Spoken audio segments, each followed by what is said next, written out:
सभापती महोदय, प्रश्न क्रमांक 8887। सभापती महोदय वितरित केल्याप्रमाणे। सभापती महोदय, गडचिरोली तथा राज्यामध्ये पेसा अंतर्गत जी गावं आहेत त्या पेसा अंतर्गत गावामध्ये जिल्हा परिषदमध्ये शिक्षकांची मोठ्या प्रमाणामध्ये पदं रिक्त होती। त्यामुळे 2024ला शासनानं शासन निर्णय घेतला आणि 2022ला TET उत्तीर्ण असलेल्या विद्यार्थ्यांना पेसा अंतर्गत त्या ठिकाणी नोकरी दिलेली आहेत। परंतु शासनाने 11 फरवरी 2026ला शासन निर्णय निर्गमित केला GADचा आणि त्या शासन निर्णयानुसार 50% अनुसूचित जमातीच्या शिक्षकांना सेवेमध्ये कायम करण्याच्या संदर्भात धोरण स्वीकारलेलं आहेत आणि उर्वरित त्या ठिकाणी 50% पवित्र पोर्टलच्या माध्यमातून नियुक्ती देण्याचं मान्य केलेलं आहे। आता हे 2024ला TET उत्तीर्ण झालेले शिक्षक त्या ठिकाणी कार्य करत आहे। अनेक शिक्षक मुख्याध्यापकाच्या प्रभारामध्ये आहे, अनेक शिक्षक जनगणना आणि BLOची कामं करत आहे। परंतु शासनाने जे धोरण स्वीकारलेलं आहे 2025ला TET उत्तीर्ण झालेल्यांनाच पवित्र पोर्टलच्या माध्यमातून 50% जागा त्या ठिकाणी भरणार आहेत। खऱ्या अर्थाने या विद्यार्थ्यांवरती मोठा अन्याय होणार आहे। आज माझी मागणी आहे की कार्यरत असलेल्या 2024 पासून शिक्षकांना त्या ठिकाणी 50% जागावरती समायोजित करण्यात यावं, जेणेकरून त्यांना न्याय मिळेल। मंत्री महोदय। सभापती महोदय, पेसा क्षेत्रातील आरक्षण बाबतचं प्रकरण हे सुप्रीम कोर्टामध्ये प्रलंबित होतं। त्याच्यामुळे 2024 साली एक आपण निर्णय घेतला आणि त्या वर्षाकरता कॉन्ट्रॅक्च्युअल बेसिसवर आपण त्या ठिकाणी नियुक्त्या केल्या। त्या नियुक्त्या झाल्यानंतर सुप्रीम कोर्टानं पुन्हा एक अंतरिम आदेश दिला। त्याच्या म्हटलं की तुम्ही त्या ठिकाणी नियुक्त्या करू शकता। अशा वेळेस नियुक्त्या करताना आपण ज्या गावामध्ये आदिवासी अनुसूचित जमातीची लोकसंख्या ही 25 ते 50% इतकी आहे, त्या ठिकाणी 50% पदं आपण हे अनुसूचित जमातीत भरले आणि 50% अराखीव प्रवर्गातील उमेदवारांकडून त्या ठिकाणी भरली। ज्या ठिकाणी अनुसूचित जमातीची ज्या गावामध्ये लोकसंख्या ही 25% कमी आहे त्या ठिकाणी प्रत्येकी 25% अनुसूचित जमातील प्रवर्गातील उमेदवारांना व उर्वरित आरक्षित प्रवर्गातील उमेदवारांमधून घेतले आणि 50% पद हे अराखीव पदामधून त्या ठिकाणी घेतलेले आहे। ह्या संदर्भात तुम्हाला सांगू इच्छितो की TET तर आवश्यकता आहेच, परंतु शिक्षक अभियोग्यता बुद्धिमत्ता चाचणी आणि पवित्र पोर्टलच्या माध्यमातून आलेल्या उमेदवारांना आपण त्या ठिकाणी नियुक्ती देणार आहोत। अभ्यंकर। धन्यवाद सभापती महोदय। माझे 3 प्रश्न आहेत।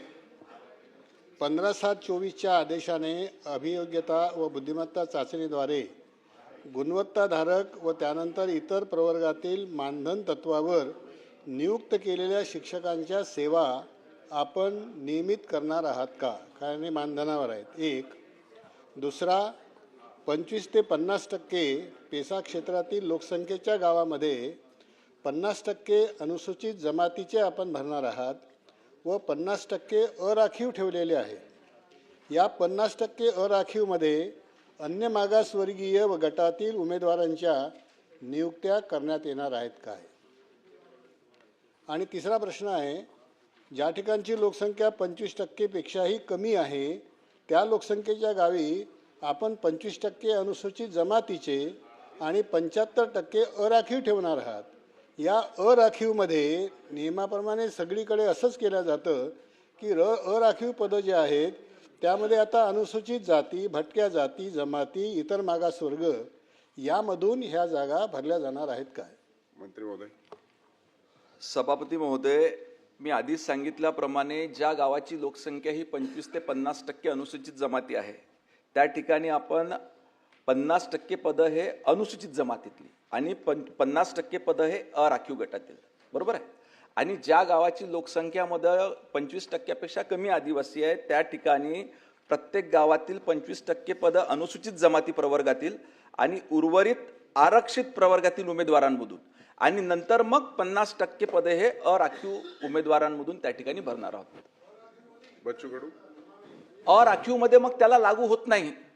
त्याच्यामध्ये कोणी अप्लाय करू शकतं, त्याच्यामध्ये कुठल्याही प्रवर्गातला व्यक्ती अप्लाय करू शकतो. बच्चू कडू. सभापती महोदय, खरं तर हा जो टक्केवारीच्या मुळं त्या दुर्गम भागातल्या प्रश्न एवढे भेडसावत आहे. पैसा आला तो आदिवासींच्या भागाचं भलं करण्यासाठी, परंतु आता काय झालं साहेब का पैसामुळं आपण इतर भरू शकत नाही आणि आदिवासी क्षेत्रामध्ये ती गुणवत्ताधारक विद्यार्थी भेटू शकत नाही.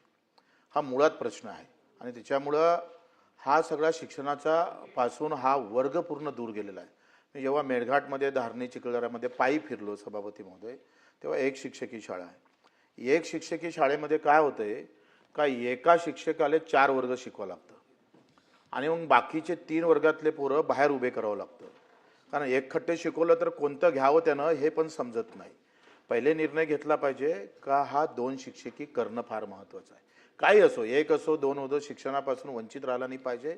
हा सावित्रीबाई फुलेंचा महाराष्ट्र आहे. त्या हिशोबानं तुमच्यासारखे बहुजनातले मंत्री तिथं असताना अशा प्रकारचा आदिवासी भागातला एखादा विद्यार्थी वंचित राहत असेल तर हे सगळ्यात मोठं पाप आहे. ते पाप तुमच्या हातून होऊ नये म्हणून आमचा आग्रह आहे का पहिले निर्णय घेतला पाहिजे का कुठलीही शाळा 1 शिक्षकी ठेवणार नाही, ते 2 शिक्षकी ठेवू. पगाराचा प्रश्न नाही, एकही माणूस पोरगा शिक्षणापासून वंचित राहिला तर त्या घराचं परिवाराचं वाटोळं झाल्याशिवाय राहणार नाही, हे लक्षात घ्यावं. पैसामध्ये किती शिक्षक मिळू शकतं, आदिवासीमध्ये तुम्ही 50% ठेवलं का नाही ठेवलं, मग ते भेटते का नाही भेटत. आता माझ्या फॅक्टरीत मालच नाही आहे, मी देऊच शकत नाही, ठरवलं पाहिजे का नाही. माझं हे म्हणणं आहे का तुम्ही ते ठरवलं पाहिजे का येत्या 10 वर्षामध्ये पैसामधून किती भेटणार, अवांतर भागातून किती भेटणार, त्याचं काही संशोधन, त्याची एक कमिटी तयार करून नाही भेटत असेल तर त्या आदिवासीतल्या गुणवत्ता विद्यार्थ्यांना 10वी पासून उचल करून काय होते तुम्ही लक्षात घ्या. एक आदिवासी मिनिस्टर म्हणून तुम्ही सांगा आम्हाला तलाठी पैसामधला भरावं लागतं, आदिवासी भरावं लागतं, आरोग्यसेवक भरावं लागतं, याचं संशोधन झालं नाही पाहिजे का. ते तसंच ठेवणार का. पैसा आला चांगल्यासाठी पण तेच जर तलवार होत असेल तर मग काय अर्थ आहे. याचाही तुम्ही अभ्यासू मंत्री आहे भुयार साहेब आणि ते वर्धामधले आहे. महात्मा गांधीजींचा तुमच्यावर बरेचसा चांगला प्रभाव आहे. जरी तुमच्या पक्षाचा प्रभाव महात्मा गांधीचा प्रभाव पक्षावर नसेल पण तुमच्यावर प्रभाव मात्र महात्मा गांधीजीचा आहे. सभापती महोदय, माझं असं मत आहे का हा सगळा अनुषंगानं तुम्ही हा विचार केला पाहिजे का मिळेल का नाही, नाही मिळेल तर तुमची कार्यक्रम जाहीर केला पाहिजे. दुसरी गोष्ट काय, यांनी उत्तरात लेखी मस्त दिलं तुम्ही, म्हणजे तुमच्या अधिकाऱ्यानं फार चांगलं उत्तर दिलं. तुम्ही काय सांगितलं का 2022 मध्ये एसटी पैसा या वर्गावरील गुणवत्ताधारक शिक्षण मानधना तत्वावर नियुक्त केले, त्यांना तुम्ही नियमित केलं. कंत्राट्यांना नियमित नाही केलं. इकडे मानधनावर नियुक्ती करणं, ज्यांची नियुक्ती केली शिक्षकांना त्यांना तुम्ही नियमित नियुक्ती करता आणि कंत्राटीवर तुम्ही करताय त्याला म्हणता नाही ते आम्ही करत नाही, तो काय आहे तो वेगळा विषय आहे, तो आमच्यासाठी बरोबर नाही आहे. माझं म्हणणं आहे का समानता असली पाहिजे का नाही. आता परीक्षा पोर्टलमध्ये तुम्ही डायरेक्ट नियुक्ती करत ना, त्याला प्राधान्य देत नाही, तर हे बरोबर होणार नाही. याबाबत काय निर्णय घेतला. कारण तुम्ही कंत्राटी जेव्हा नेमले असन तेव्हा गुणवत्तेवरच नेमलेले आहे. असं तर नाही आहे का आला ढोरं चारणारा पकडला आणि उद्यापासून शिकू बाबा हे, असं तर झालं नसेल. आणि मग कंत्राटीवाल्यांसाठी वेगळा न्याय, मानधनावाल्यांसाठी वेगळा न्याय. मानधन काय कंत्राटी काय शब्दाचा प्रयोग आहे, शब्दप्रयोगामध्ये तुम्ही सगळा हा खेळ चालू ठेवलाय. आता याच्यातला जो प्रशासकीय अधिकारी आहे हा खरी ज्ञानबाची मेक आहे, ते तुम्ही काढली पाहिजे भुयार साहेब. हे प्रशासन अधिकारी मोठे भारी असतात, ते आम्हाला गोल गोल घुमवतोय. मी पण राज्यमंत्री होतो, शिक्षण राज्यमंत्री, असेच घुमवायचे आम्हाला गोल गोल, पण आपण ते गोल घुमलो का आपण मेलो, आणि म्हणून तुम्ही ते गोल फिरू नये अशा अपेक्षा करतो. परीक्षा पोर्टलमध्ये आपण त्यांचं प्राधान्य ठेवावं किंवा मानधन तत्वावर जे काही शिक्षकांना नियम लावले तेच कंत्राटीवाले ठेवावे. आणि एकही शाळा ही 1 शिक्षकी नाही 2 शिक्षकी राहिली पाहिजे, याबाबत निर्णय घ्यावा एवढी विनंती करतोय. मंत्री महोदय. सर्वात पहिले तर बच्चू भाऊचं अभिनंदन करतो का तुम्ही स्वीकारलं का एका बहुजन समाजाच्या पोराले या ठिकाणी सरकारनं शिक्षण राज्यमंत्री केलं, ते बहुजन समाजातल्या शिक्षकाच्या पोराले शिक्षण राज्यमंत्री केलं, म्हणून सरकारमधल्या महत्त्वाच्या लोकांचं आपण अभिनंदन केलं पाहिजे अशी अपेक्षा आपल्याकडून बाळगतो. आपण ज्या ज्या ह्या ठिकाणी भाऊ चिंता व्यक्त केल्या, आपला दौरा मोठा प्रचंड प्रमाणावर असते, आपण त्या भागामध्ये जाता आणि तिथली परिस्थिती जी आहे ती मग आपण सभागृहामध्ये मांडता. परंतु सरकार म्हणून काम करत असताना सर्व जे नियमावली त्या ठिकाणी केंद्र सरकार असो, कारण याच्यामध्ये पैसाचा विषय आहे. पैसाचा उद्देश देखील हाच आहे की जास्तीत जास्त आदिवासी समाजातल्या लोकांना समवून त्या ठिकाणी घेतलं पाहिजे, त्यांना संधी दिली पाहिजे. ह्याच अनुषंगानं आपण ज्या त्या 2024 मध्ये आपण जे म्हटलं की नाही, आपण पोरांना शिकवणं आपलं काम आहे, त्या निश्चितपणे आपलं काम आहे. म्हणूनच सुप्रीम कोर्टामध्ये प्रलंबित असताना देखील मॅटर तेव्हा सुप्रीम कोर्टामध्ये आरक्षणासंदर्भातलं पेंडिंग होतं सभापती महोदय, तरी देखील सरकारनं ते त्या ठिकाणी थांबले नाही, तातडीनं खाली निर्देश दिले आणि किमान 1 वर्षासाठी तरी कंत्राटी पद्धतीनं भरावं, जेणेकरून त्या विद्यार्थ्यांची त्या ठिकाणी शिक्षणाची गैरसोय होणार नाही. ते स्थानिक पातळीवर त्या ठिकाणी भरण्यात आलेले आहे. आपण या ठिकाणी टेट मार्फत जे गेलेले आहे, आपली शिक्षक अभियोग्यता व बुद्धिमत्ता चाचणी मार्फत जे भरण्यात आलेले आहे, त्यांना त्या ठिकाणी आपण नियमित केलेलं आहे. इतरांकरिता त्या ठिकाणी जीएडीचा आपला जो शासन निर्णय आहे 11/2/26 त्याच्या अनुषंगानं बिनून नामावली तयार करून जे जे लोक याच्यामध्ये भरता येईल निश्चितपणे भरता येईल. प्रवीण दरेकर. सभापती महोदय, बच्चू भाऊ आपल्या समोरच येते सारखं. मी आता उठलो. तुमची भावना चांगली आहे. मी सांगितलं बच्चू भाऊ माझे मित्रच आहेत बोललो आता मागाशी. नाही, आम्ही विद्यार्थी सेनेत बच्चू भाऊंनी मी एकत्र काम केलं. महायुतीत आहे, पण ते नसल्यासारखं करतात. सभापती महोदय, पेसा आदिवासींच्या हितासाठी त्या ठिकाणी अत्यंत महत्त्वाचा असा कायद्याअंतर्गत त्या ठिकाणी भरती व्हावी, आदिवासी समाजाचीच त्या ठिकाणी उमेदवार असावे अशा प्रकारची अपेक्षा आहे. आणि एका बाजूला आपल्याकडे आदिवासी नाही आहेत म्हणून त्या ठिकाणी आपण मानधनावर घेतो. आणि सन्माननीय बच्चू भाऊंचा प्रश्न बरोबर आहे की जर मानधनावरची लोक आपण त्या ठिकाणी नियमित करतो, तर कंत्राटी पण त्या ठिकाणी जर सक्षम असतील तर त्यांना त्या ठिकाणी नियमित करण्यासंदर्भात त्यामध्ये भूमिका घेणं अत्यंत आवश्यक आहे. एक. आणि दुसरं, आदिवासी चांगले उमेदवार मिळतच नाहीत असं होऊ शकत नाही.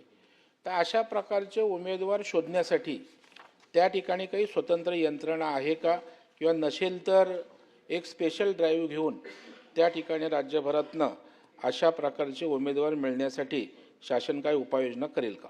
मंत्री महोदय.